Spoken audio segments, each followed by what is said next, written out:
Live from New Delhi, you're watching DD India News Hour, India's voice to the world. I'm Abhishek Mahajan. Coming up in the next hour, Prime Minister Modi joins Chhattisgarh Foundation Day celebrations in Nawa Raipur, inaugurates new assembly building, also unveils Atal Bihari Vajpayee's statue at Vidhan Sabha complex.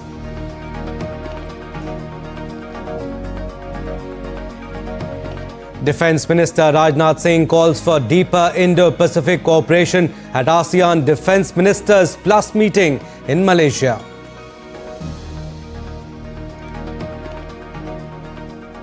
And Sudan's paramilitary forces RSF claims arrest of fighters accused of abuses in Al-Fasher. UN demands probe into horrendous accounts of atrocities.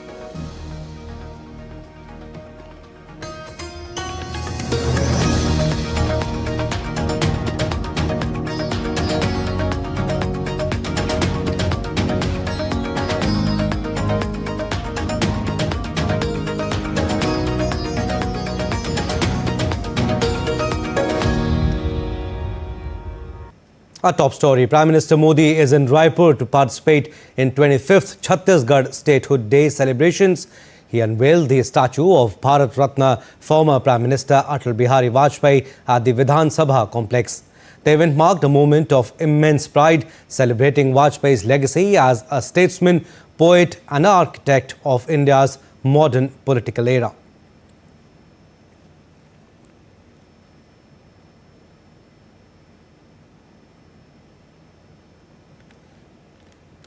He inaugurated the new building of Chhattisgarh Vidhan Sabha. This building is built on the green building concept, planned to be fully powered by solar energy and equipped with a rainwater harvesting system.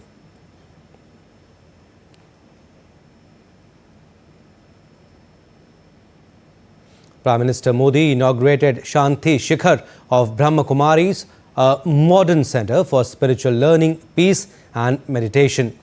During his address at the event, the Prime Minister highlighted the pivotal role of Brahma Kumaris in the Viksit Bharat movement.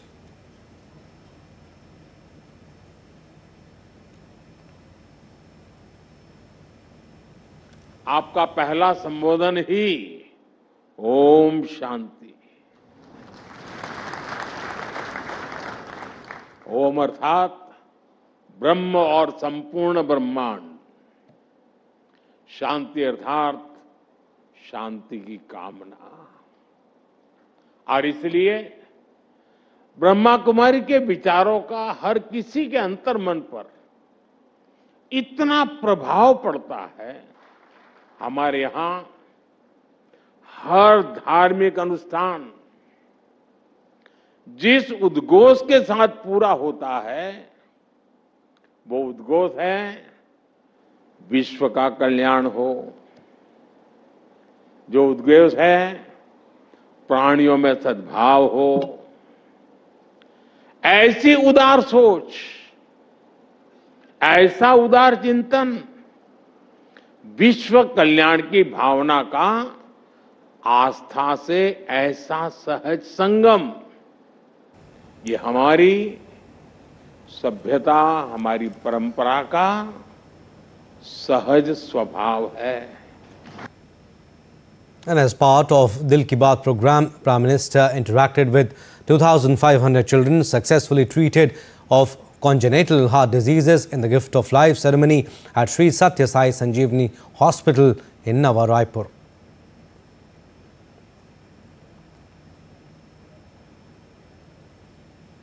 देश के PM sir से मिला, मैंने उनसे अपनी दिल की बात कही। मुझे पीएम सर से मिलकर बहुत अच्छा लगा। उन्होंने बताया कि अपने शरीर को स्वस्थ रखिए ताकि दूसरी बीमारी हमारे शरीर में ना हो पाए। मेरी आज पीएम मोदी से दिल की बात हुई। मैंने ये बात करी कि मैं 2014 में मेरा ऑपरेशन हुआ था हार्ट का। तब से मैंने बहुत इम्प्रूव करा। सत्य साई ने भी बहुत मुझे सही करा और मैंने पीएम सर से अपनी दिल की बात करी कि मुझे क्रिकेट खेलना पसंद है। पीएम सर से मिलकर मुझे बहुत अच्छा लगा। मुझे पीएम सर से मिलकर बहुत अच्छा लगा और मैं हमेशा सोचती थी कि मेरे सामने कब होंगे उनको टीवी पे देखा करती थी, तो मुझे बहुत अच्छा लगता था। आज मुझे यकीन नहीं हो रहा है, मुझे ऐसा लग रहा है मैं सपना देख रही हूँ। आज मुझे बहुत कुछ सीखने का मिला कि जैसे कि हमें अपने आगे बढ़ना चाहिए, हमें अपना सपना पूरा करना चाहिए, हमें कभी हिम्मत हारनी नहीं चाहिए। And Prime Minister reached state capital Raipur this morning and held a roadshow. He will inaugurate and lay foundation stones for a series of developmental projects worth over 14,260 crore rupees across key sectors such as roads, industry, healthcare and energy. During his visit, the Prime Minister reached out to some of the state's renowned artists. He spoke with the family of Padma Vibhushan Tijan Bai, the celebrated folk singer, inquiring about her health and well-being. PM Modi also called noted writer Vinod Kumar Shukla to check on his health.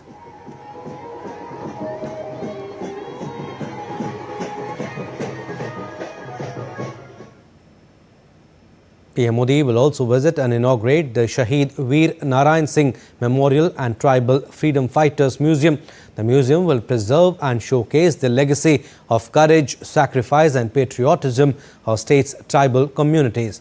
The Prime Minister will launch the museum portal and e-book Adi Shaurya, honouring freedom fighters, and will unveil the horse-mounted statue of Shaheed Veer Narayan Singh at the memorial site.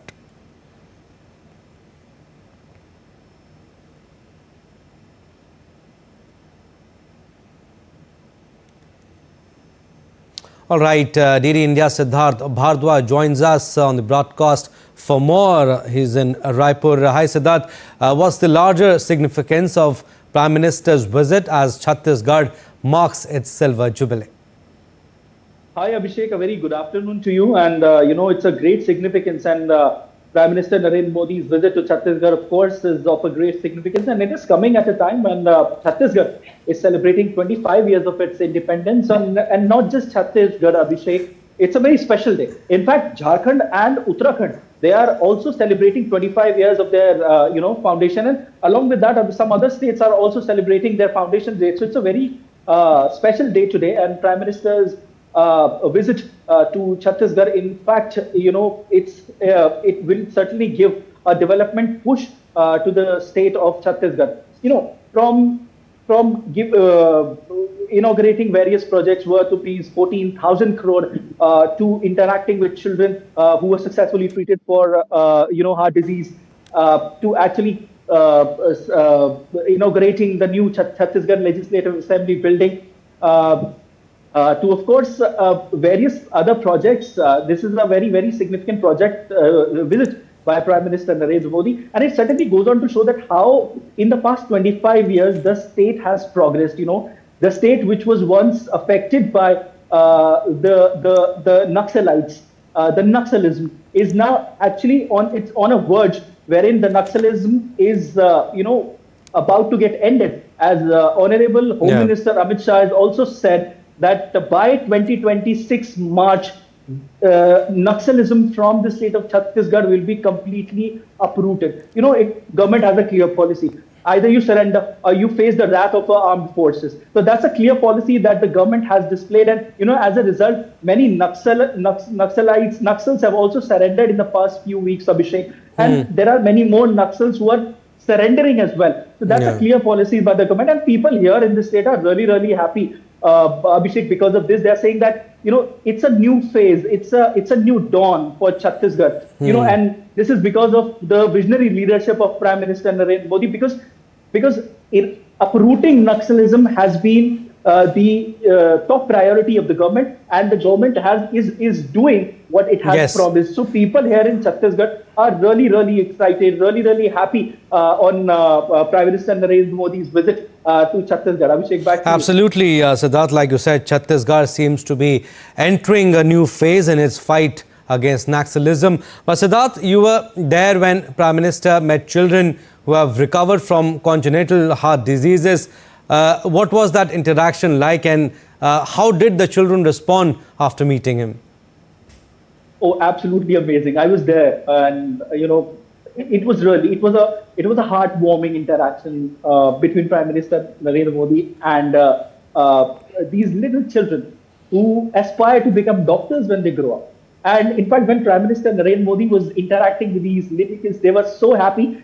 we had a word with them before they interacted with Prime Minister Narendra Modi and after they interacted with Prime Minister Narendra Modi, and in fact their parents as well. Everyone was so happy because, Abhishek, you see, for the development of a state, there are some factors, there are some sectors which are responsible, and healthcare sector is one of them. You know, Sri Satya Sai Sanjeevani Hospital is a prime example of how the state is developing when it comes to its healthcare sector. So coming on to the interaction between Prime Minister Narendra Modi and these little children, they were really happy. Prime Minister Narendra Modi asked them, what do you want to become? In fact, when they were coming onto the stage to receive certificates from Prime Minister, we asked them later on that, what did Prime Minister ask you? And they said that Prime Minister asked us, what do you want to become in future? So they said, we want to become doctors and treat others. And Prime Minister Narendra Modi, during the interaction with those little children, also emphasized on saving water, Abhishek, because these little kids, when they grow up, they are the future of our country. Prime Minister Narendra Modi told them to save water, do yoga to keep themselves fit, because we all know yoga is India's gift to the world. And apart from that, Prime Minister Narendra Modi also said that, study if you want to become a civil servant. There were some kids also who wanted to, grow up and become civil servants. So Prime Minister Narendra Modi, told them to study hard and,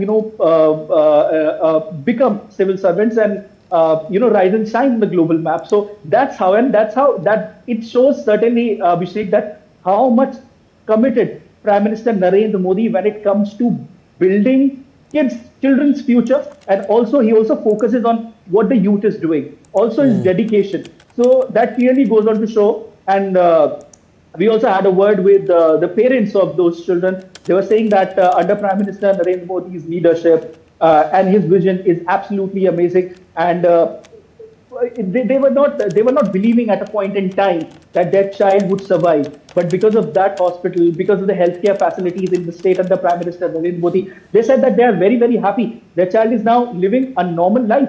So that's what the interaction between Prime Minister Narendra Modi and these little kids was. It was really, really heartwarming. Some people were even having tears in their eyes when they were watching, the tears of joy actually, when they were watching that interaction between Prime Minister Narendra Modi and these little kids. Prime Minister Narendra Modi asked them several questions, many more questions, and they answered. They were really confident kids. Yes. And Prime Minister Narendra Modi also was really happy while interacting with those little children. So yeah, all in all, it was a very nice interaction between Prime Minister Narendra Modi and those little kids who aspire to become, some kids aspire to become doctor, some kids aspire to become civil servants, and they want to serve humanity, which is something which the world wants, Abhishek, which India wants. Because India in today's world is shining on the global map, Abhishek. You name the sector and India is there. Right, aligning with the vision of Viksit Bharat. India is Viksit Bharat 2047. In fact, India is rising and shining on the global map today. Right. And, the world is watching India, how India is progressing in every sector. Absolutely, Siddharth. Heartwarming gesture by Prime Minister Narendra Modi, offering encouragement and support to the children. We'll leave it at that. Thank you for your input, Siddharth. A weaver from Telangana's Rajanna Sirsila district has combined centuries-old handloom traditions with modern technology to create a tribute to Prime Minister Narendra Modi. The shawl, named as Modified Shawl, carries a QR code with the slogan Modi Mananadi, meaning Modi is our pride. Scanning the QR code opens a digital gallery of Prime Minister Modi's achievements, including Operation Sindoor, Chandrayaan-3, Vande Bharat Express, Swachh Bharat Abhiyan and more. The shawl, which took 15 days to weave, was unveiled by Union Minister Bandi Sanjay Kumar, who called it a symbol of India's journey from handloom to high-tech. Moving on, Defence Minister Rajnath Singh, who is in Kuala Lumpur, attended the second session of ASEAN-India Defence Ministers meeting. The Defence Minister talked about ADMM Plus as a key part of India's Act East policy, saying it strengthens defence ties with ASEAN and Indo-Pacific countries, supporting regional peace and stability. Excellencies, Bharat के लिए ADMM Plus उसकी act east policy और व्यापक Indo Pacific vision का एक अभिन्न हिस्सा है। यद्यपि आसियान के साथ भारत का जुड़ाव इससे पहले से रहा है, लेकिन इस तंत्र ने डिफेंस कोऑपरेशन के लिए एक स्ट्रक्चर्ड प्लेटफॉर्म प्रदान किया है, जो हमारे डिप्लोमेटिक और इकोनॉमिक एस्पेक्ट्स को और मजबूती देता है। भारत आसियान और प्लस कंट्रीज के साथ अपने डिफेंस कोऑपरेशन को क्षेत्रीय शांति, स्थिरता और क्षमता विकास में योगदान के रूप में अपना रोल देखता है। Earlier on Friday, the minister highlighted a wide array of domains of India-ASEAN cooperation and the role this partnership plays in addressing traditional and emerging security challenges in the region. हमारी partnership मजबूत people to people linkages, cultural affinity और political, security, economic और socio cultural domains में बढ़ते व्यावहारिक सहयोग पर आधारित है। इंडिया का आसियान के साथ इंगेजमेंट मल्टीलैटरलिज्म, इंक्लूसिविटी, इक्वालिटी और सॉवरेनिटी के रेस्पेक्ट पर आधारित है। डिफेंस और सिक्योरिटी कोऑपरेशन, डिप्लोमेटिक और इकोनॉमिक इनिशिएटिव्स को कॉम्प्लीमेंट करता है। इससे एक होलिस्टिक पार्टनरशिप बनती है जो ट्रेडिशनल और इमर्जिंग सिक्योरिटी चैलेंजेस दोनों को एड्रेस करती है। And Defence Minister Rajnath Singh met his South Korean counterpart An Gyu-bak on the sidelines of ASEAN and their Defence Ministers meeting in Kuala Lumpur. He also met New Zealand's Defence Minister Judith Collins and extended her the invitation to visit India. Her visit will reaffirm the shared vision of India and New Zealand to build a forward-looking partnership in defence. And Defence Minister Rajnath Singh met his Vietnamese counterpart Phan Van Giang in Kuala Lumpur. India and Australia discuss expanding military cooperation in areas such as amphibious operations and unmanned aircraft system. We'll come back to it, but you can see in the visuals, these are the visuals that we are getting you. Prime Minister Narendra Modi is visiting the museum at Raipur. Shahid Veer Narayan, and these are the visuals that we are getting you, inaugurating the Shahid Veer Narayan Singh Memorial and Tribal Freedom Fighters Museum. The museum will preserve and showcase the legacy of courage, sacrifice and patriotism of states' tribal communities. So these are the visuals that we are getting you. Prime Minister Narendra Modi is visiting, in fact inaugurated, the Shahid Veer Narayan Singh Memorial and Tribal Freedom Fighters Museum. Will preserve and showcase the legacy of courage, sacrifice and patriotism of states' tribal communities. Prime Minister Narendra Modi also launched the museum portal and e-book Adi Shaurya,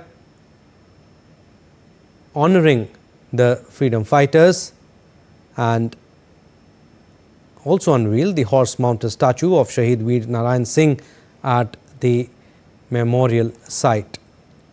So, Prime Minister Narendra Modi is in Raipur to participate in 25th Chhattisgarh Statehood Day celebrations, and he is visiting the Shahid Veer Narayan Singh Memorial Museum. Earlier in the day, he unveiled the statue of Bharat Ratna former Prime Minister Atal Bihari Vajpayee at Vidhan Sabha complex. And the event marked a moment of immense pride, celebrating Vajpayee's legacy as a statesman, poet and architect of India's modern political era. We'll keep getting you updates on this. Moving on, US President Donald Trump said the United States will not restart trade talks with Canada. This came a week after he called off negotiations over an advertisement aired by the Canadian province of Ontario. Trump called the commercial false but said he has a very good relationship with the Canadian Prime Minister and that the PM apologized for it. I have a very good relationship. I like him a lot. But you know what they did was wrong. He was very nice. He apologized for what they did with the commercial because it was a false commercial. You know, it was the exact opposite. Ronald Reagan loved tariffs, and they tried to make it look the other way. And he did apologize, and I appreciated it. We had a great dinner, you know, with other countries, as you know. And I think we have a very good relationship personally. I think that what they did was wrong, but he apologized. Leaders and senior officials from 21 Asia-Pacific Economic Cooperation, which is APEC member economies, posed for a group photo in Gwangju, South Korea on Saturday following the forum's handover ceremony. Wearing turquoise scarves inspired by the traditional Korean hanbok, the leaders stood side by side for the APEC family photo session. South Korean President Lee Jae-myung joined his counterparts and heads of international organizations for the photo, exchanging brief remarks and shaking hands with several leaders. And Japanese Prime Minister Sanae Takaichi met with Canadian counterpart Mark Carney on the sidelines of the APEC summit, reaffirming their Group of 7 alliance on critical mineral production aimed at reducing China's dominance in the sector. South Korean President Lee Jae-myung said that APEC leaders reached consensus on trade and investment and adopted 3 agreements on AI and demographic change, including the joint Gyeongju Declaration. Take a listen.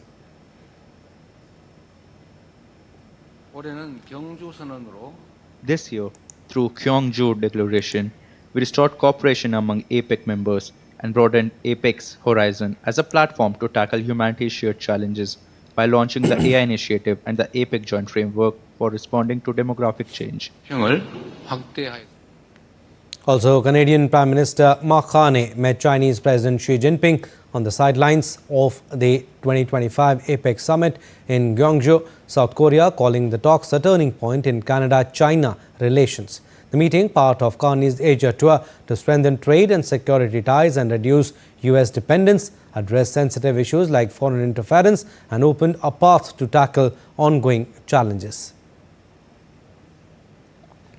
We agreed this meeting marked a turning point in our bilateral relationship. We have now unlocked a path forward to address current issues and to build the enormous opportunities between our 2 countries, including in agriculture, energy, clean technologies, tourism, and cultural exchanges.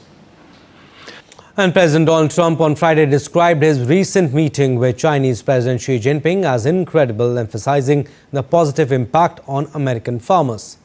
Earlier on Thursday, Trump said he and President Xi had agreed to reduce tariffs on China in exchange for Beijing taking steps to combat the illicit fentanyl trade, resume U.S. soybean purchases and maintain exports of rare earths.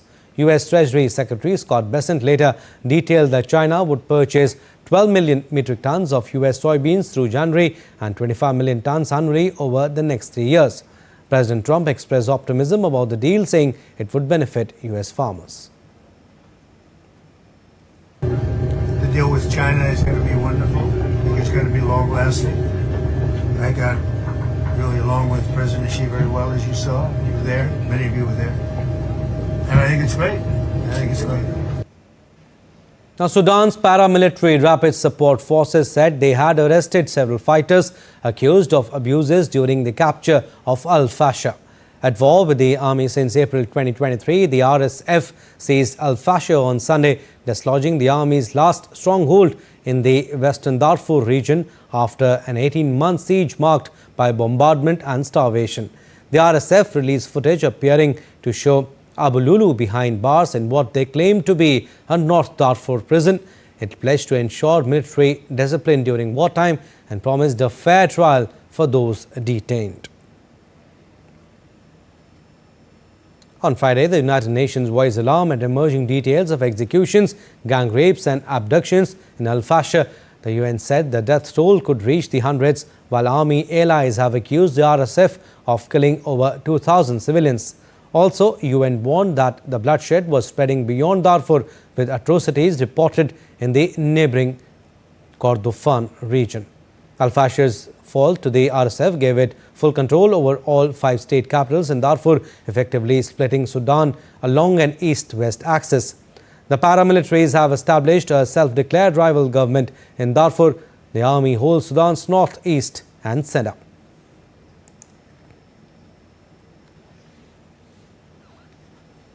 All right, DD India's Akshay Dongre has more information on this story. He's joining us live from the newsroom. Akshay, what more are we hearing about the arrest the RSF claims to have made? Well, the arrests, as far as the paramilitary forces of Sudan are concerned, have been, have been coming in as far as the kind of reports that are coming as far as the executions are concerned. The other kind of violence against the people who have been in these areas that were governed by the armed forces of Sudan.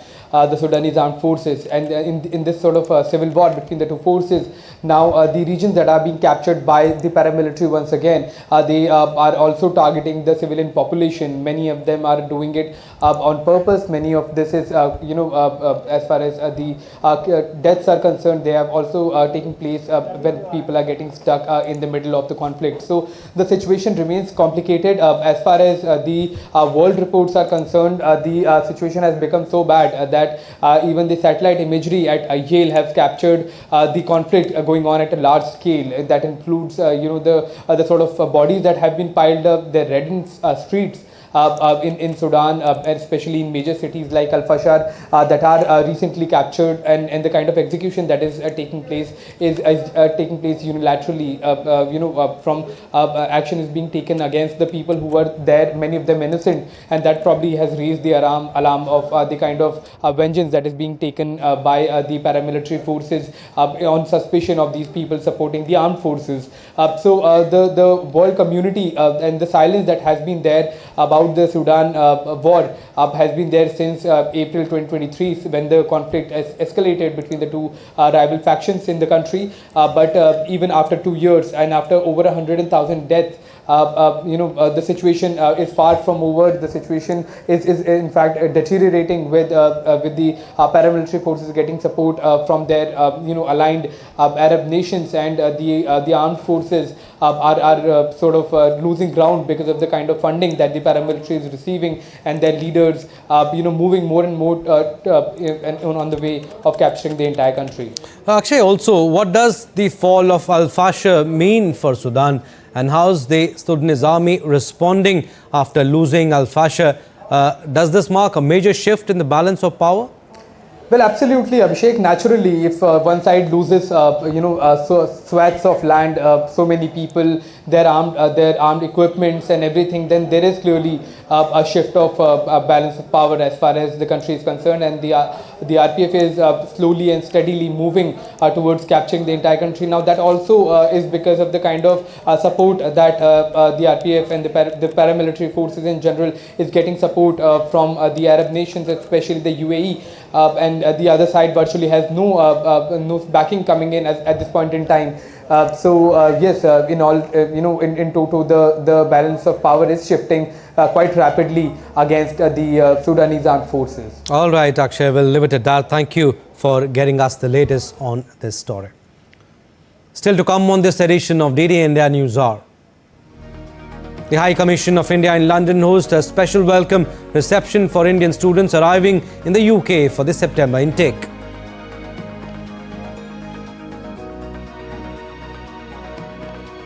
And India sends life-saving ARV drugs to Fiji. India sets 3 Guinness World Records under Swasth Nari Sashakt Parivar Abhiyan.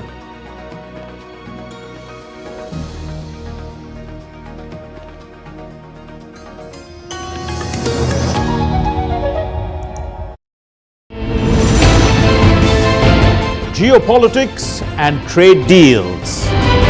Economic challenges amid development. Hard work and the path to prosperity. It's the economy always. Between walkers, money is what money does and says. Supply creates its own demand. Between the bulls pulls and bears tears. When supply chains globalization and India rises to the podium. We'll get you centered with the Economic Brief at 8 p.m. every Thursday on DD India.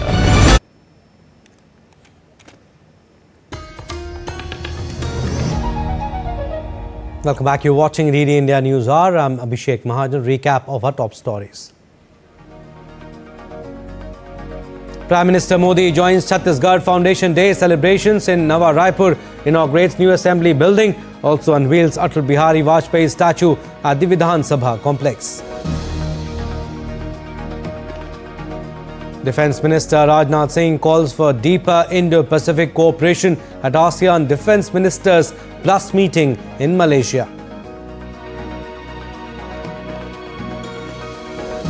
And Sudan's paramilitary forces RSF claims arrest of fighters accused of abuses in Al Fasher. UN demands probe into horrendous accounts of atrocities.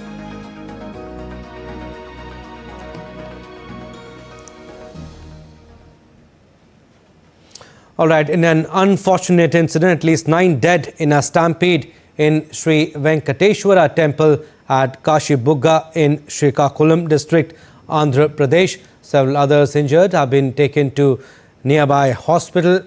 Chief Minister Chandrababu Naidu has expressed condolences to the families of the deceased. He said the death of devotees in this tragic incident is extremely heartbreaking.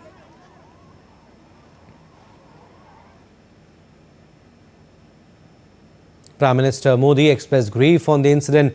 PM Modi took to social media X. He said, and I quote him here, "Pained by the stampede in Venkateshwara Swami temple in Srikakulam, Andhra Pradesh. My thoughts are with those who have lost their near and dear ones. I pray that the injured recover soon.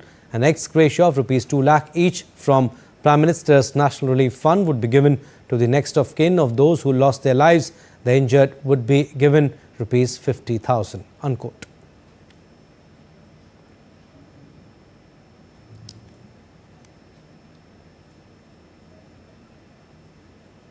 All right, we'll go across to Vijayawada now. DD India's Ravi Shankar joins us to get us the latest from there. Ravi Shankar, I mean, how did that occur? I mean, tell us the reason of the stampede and what's the latest that you can tell us? Yeah, this is a auspicious Kartik Mass, and today is especially Ekadasi, which is very auspicious to the Andhra Pradesh public. And this day, the tragic incident took place in Kashibugga town of Andhra Pradesh, which is in Srikakulam district. So in this temple, tomorrow morning, this tragic incident took place. And every Saturday, there will be only 3,000 crowd in the temple. And today, it was increased to 25,000, which is a very big number. And it made the incident happen. And because of this very big number, this incident took place, and death toll, if you see the death toll, it was increased to 10 numbers now. 7 were spot dead on the spot, and 3 were dead in the hospital itself. The state government, it announced 25 lakh for the deceased and 5 lakh for the injured victims who are dead in this tragic incident. And even the Narendra Modi, Amit Shah, they expressed deep condolences to the deceased as well as injured. And Narendra Modi, he announced 2 lakh from the Prime Minister National Relief Fund and 50,000 to the injured. If you see the incident, it happened in the morning, and the Endowments Department of Andhra Pradesh, it has conducted a recent survey to the Endowments Temple about their situation, physical situation and all. And this is a private temple. It doesn't come under the Endowments Department. So this private temple, it's not at all being monitored either by the police or revenue department, because of which this tragic incident took place. Ravi Shankar, also, how are the rescue and relief operations progressing at the temple site? Are all the injured receiving treatment nearby? Yes, the H.M. Naidu, who is the Minister of Agriculture here in Andhra Pradesh, he reached the spot immediately, and along with other local dignitaries and politicians also, he is monitoring the situation. CM Chandrababu Naidu, he is personally monitoring it from Amravati, and as I said before, the immediate relief was announced to the families of the deceased also. Ravi Shankar, also this happened during Ekadashi celebrations, you are saying. How large was the turnout there?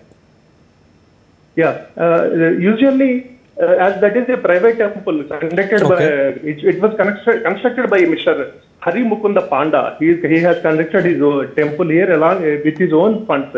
And it resembles absolutely like Lord Balaji temple, which is in Tirumala. So as this is the auspicious Masa and very auspicious day of Ekadashi, very huge crowd was gathered there. Usually, as I said before, only 3,000 was expected. As today, it became 25,000, which is absolutely uncontrollable by the organizers. And even the local police, they are saying that no information of having such a huge crowd in the temple today.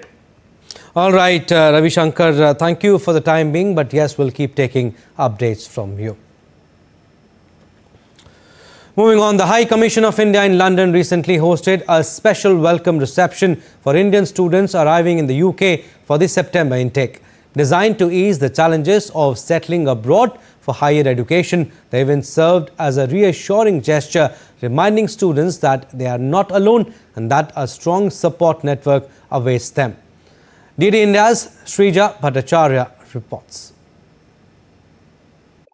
Moving to a new country to pursue higher education is not easy, but the High Commission of India in London is trying to make that journey a little smoother for the newly arrived Indian students here in the UK.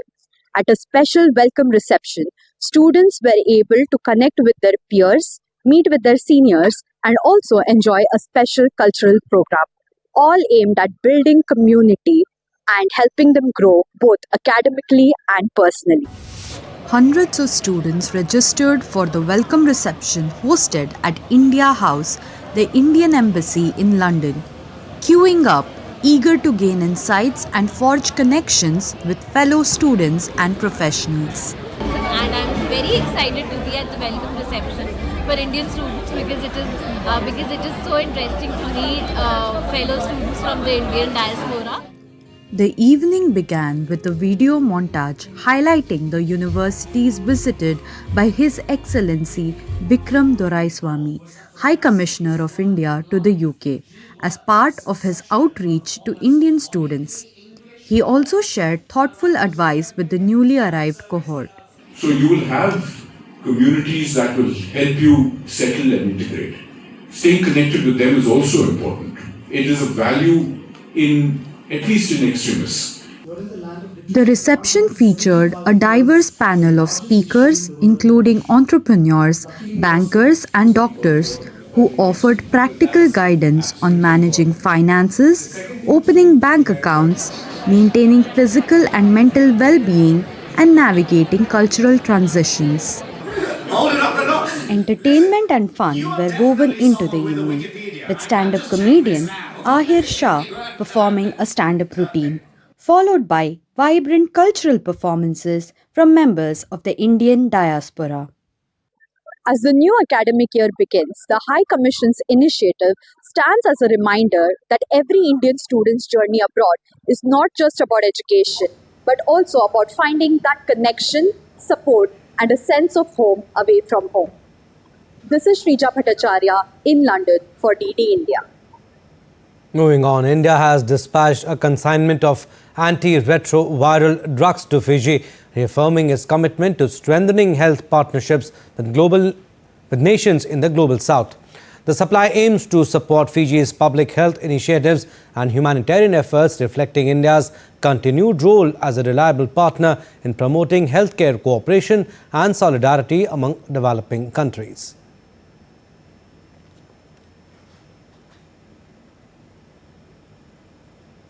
And India has secured 3 Guinness World Records under the Swasth Nari Sashakt Parivar Abhiyan launched by Prime Minister Narendra Modi from the 17th of September to the 2nd of October alongside Poshan Mah. The campaign, rooted in India First, recorded over 32.15 million people registering on a healthcare platform in 1 month. About 0.994 million signing up for online breast cancer screening in a week, over 0.125 million for vital signs screening in 1 week at state level. Reaching every district, it hosted 1.97 million health camps with 110 million plus footfall. Over 20 ministries, MPs, MLAs, medical colleges and private bodies joined this whole-of-government drive. A whole-of-society effort saw over 0.5 million Panchayati Raj reps, 11.4 million students, 9.4 million self-help group members, and 0.5 million community platforms. Key outcomes were 17.8 million hypertension, 17.3 million diabetes, 6.95 million oral cancer, 6.26 million absolute neutrophil count or ANC checkups, 14.3 million vaccines, 15.1 million anemia tests, 8.59 million TB, 1.02 million sickle cell screenings, and 21.4 million wellness sessions. Over 0.268 million Nikshay Mitra registered with My Bharat volunteers. Heralding a Viksit Bharat. Bureau Report, DD India.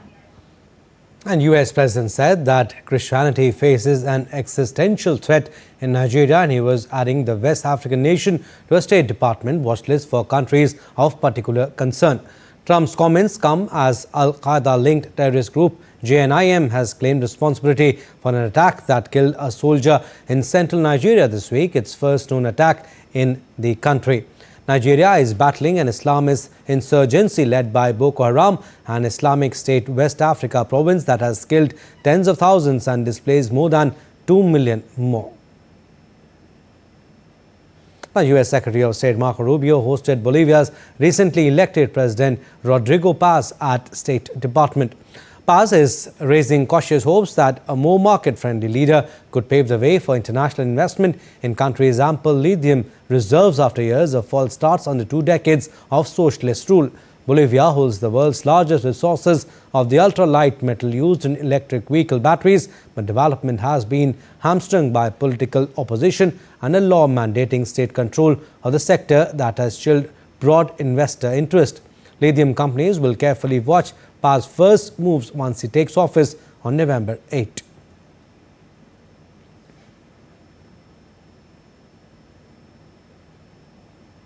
Moving on, a new White House rule issued on Friday restricts the ability of credentialed journalists to freely access the offices of Press Secretary Caroline Leavitt and other top communications officials in the West Wing near the Oval Office. The new memorandum from the National Security Council bans journalists from accessing Room 140, also known as Upper Press, without a prior appointment, citing the need to protect potentially sensitive material. It said the change would take effective immediately.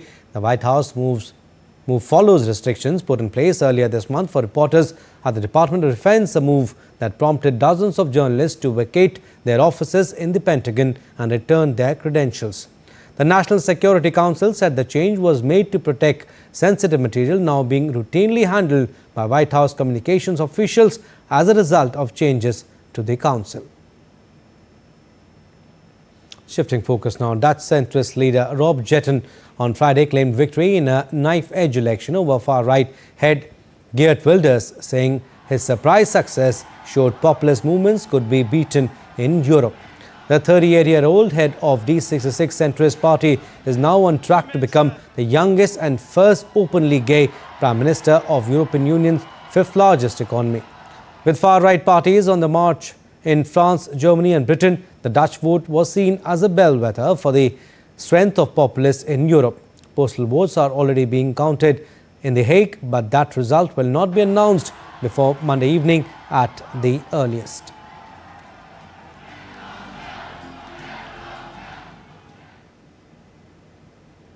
Now, textile workers marched through Lesotho's capital, Maseru, on Friday morning to deliver a petition to the government raising concerns over US tariffs and the expiry of the African Growth and Opportunity Act. Lesotho's textile sector is facing uncertainty after the African Growth and Opportunity Act expired in September, raising concerns about job losses and factory closures.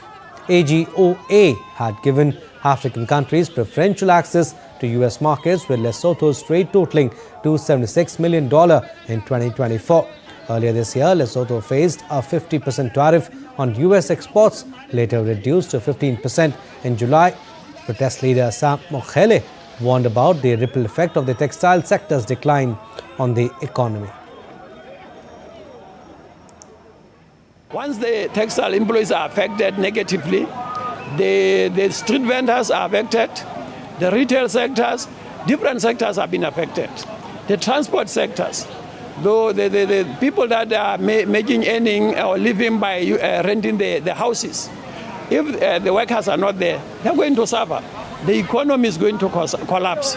So this is one of the main reasons why we are saying, why we have this procession. We are saying to the government, do all your best to negotiate with the U.S. government to renew AGOA. Britain's King Charles has stripped his younger brother Andrew of the title of Prince in what many are calling one of the most dramatic royal actions in modern times. The decision, announced on October 30th and endorsed by the heir to the throne, comes amid growing scrutiny over Andrew's association with Jeffrey Epstein. A royal commentator described the move as both decisive and ruthless. It was constitutionally very complicated, and the king had been considering it apparently for quite some time because of the complexity of it. But it was such a decisive move and a ruthless move, I would say, by the king. And public reaction in London has been mixed, with some questioning whether the action was too harsh, while others have called for equal accountability under the law. Buckingham Palace said the move reflects the king's intent to protect the monarchy's image amid years of damaging headlines. If we're looking at it under the scope of the law, then he should be prosecuted under the same sort of due process as any other member of public would be, or any British citizen would be under our laws. But I guess it doesn't work that way in this world, I guess. All right, still to come on this edition of DD India News Hour. High gold prices boost interest in Arizona gold hunting.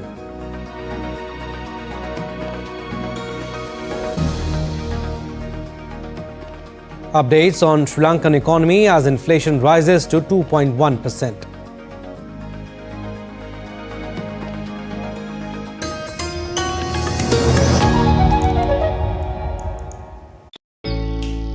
Jharkhand will mesmerize you with majestic nature, rich heritage and colorful culture. Hello.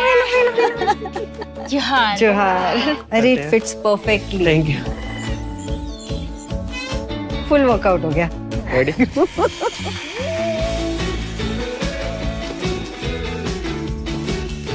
Postcards from Jharkhand on National Geographic.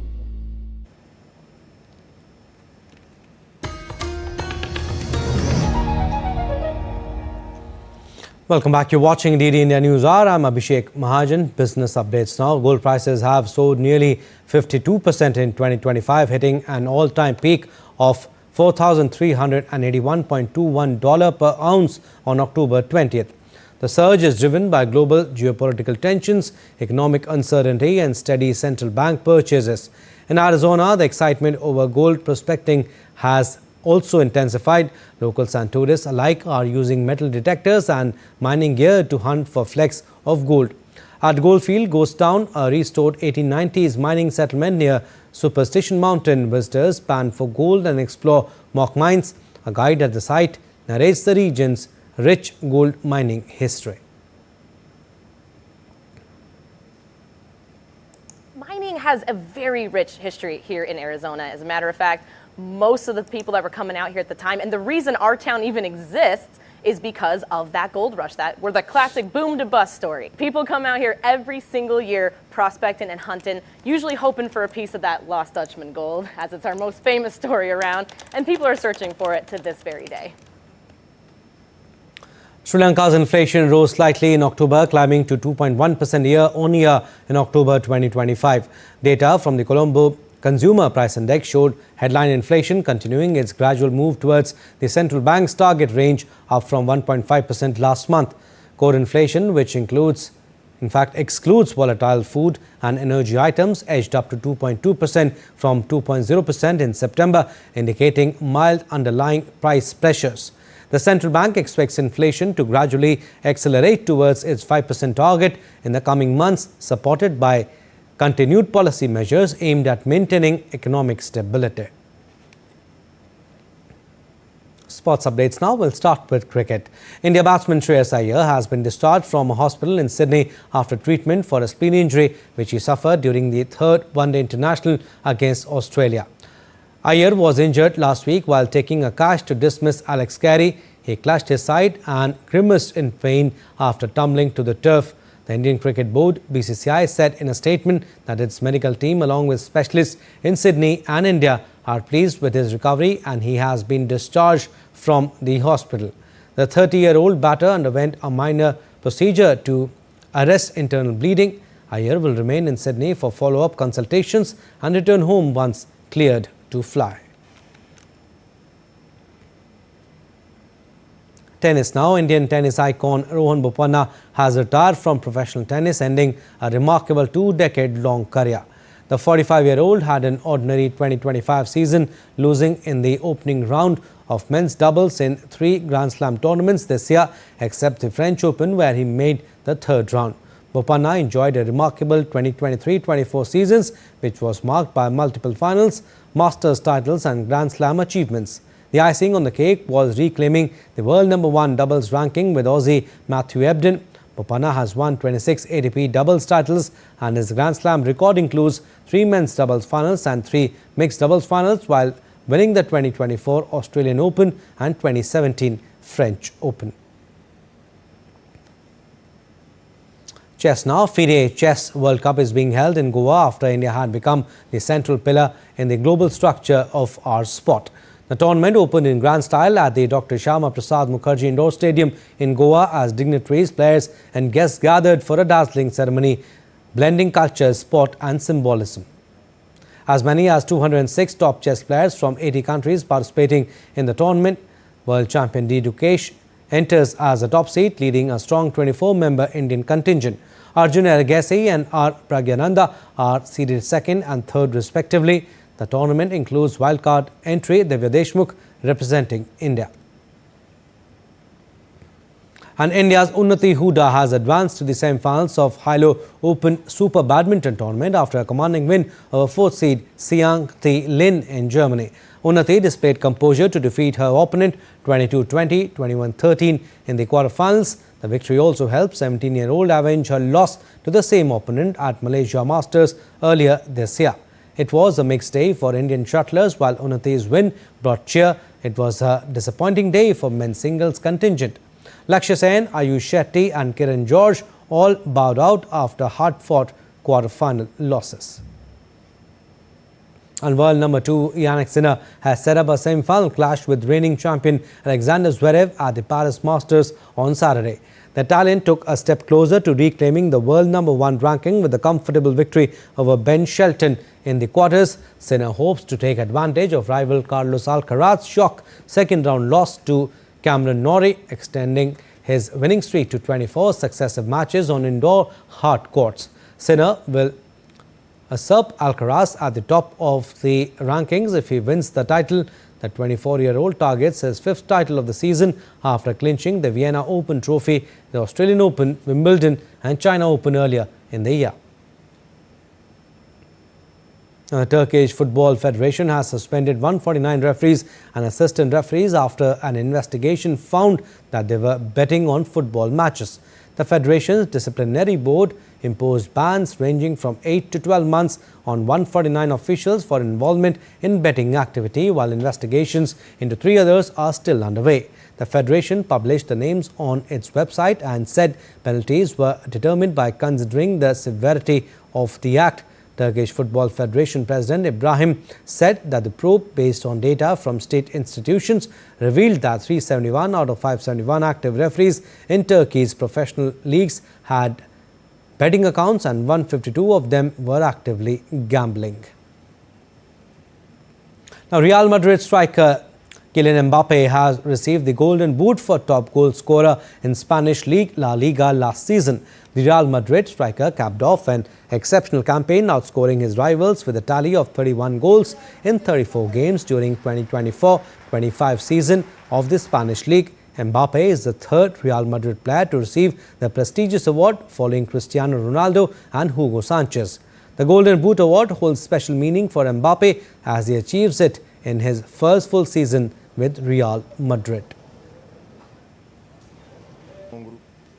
And despite facing tough challenges and physical fatigue, Joanna Garland of Chinese Taipei is pushing herself hard in a final tournament of the season.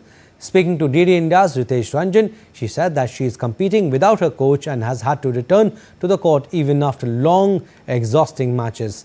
Garland added that she is determined to finish the season strong and then end on a high note before her winter holidays. Take a listen. I have a tennis star player, Jana Garland, with us, and she just won the match and came to speak to us. Jana, what was your experience and how, yesterday also there was a long match, and then today, how was your fitness and what actually was challenging? So I played 3 hours and 20 minutes yesterday, came through the match and then had to play again today within 24 hours. The conditions here are pretty tough for me. I'm sure they're tough for everyone as well. It's hot, it's humid, I'm just happy that I got through. I think I would consider myself sort of mentally strong, and that's helped me get through these 2 matches. Yeah. What was challenging? And you were talking about the challenges like physio, trainer, unavailability of them. So how are you coping up with that, and what your next plans are for next matches? So coming into this week, my coach was supposed to be here, but a day before he left, he told me that he forgot to apply for his e-visa, so he couldn't come. And after he told me that kind of that did it for me. I was like, you know what, I don't care anymore. I'm just going to go out and play and try my best and get through the week. So it's been a bit of a challenge. When I don't have my coach here, I feel like my game isn't as good as it normally is when he is here. And so this is actually my last week of 9 weeks on the road, and it could potentially be my last tournament of the year, and I just want to go out with a bang. I don't want to have a bad performance where I let myself down mentally or with my attitude. So I've just been telling myself keep fighting for each point and end the year on a good note, and it's paid off. Yeah.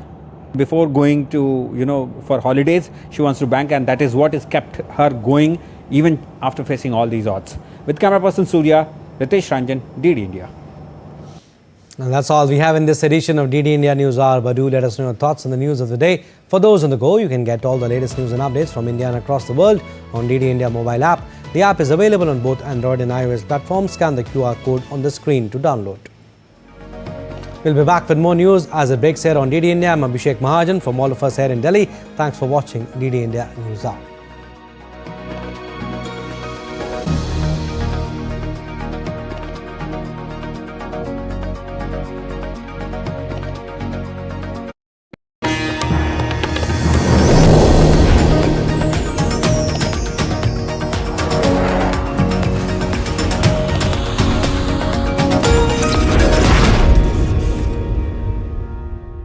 Can the US launch a bombing campaign against Iran?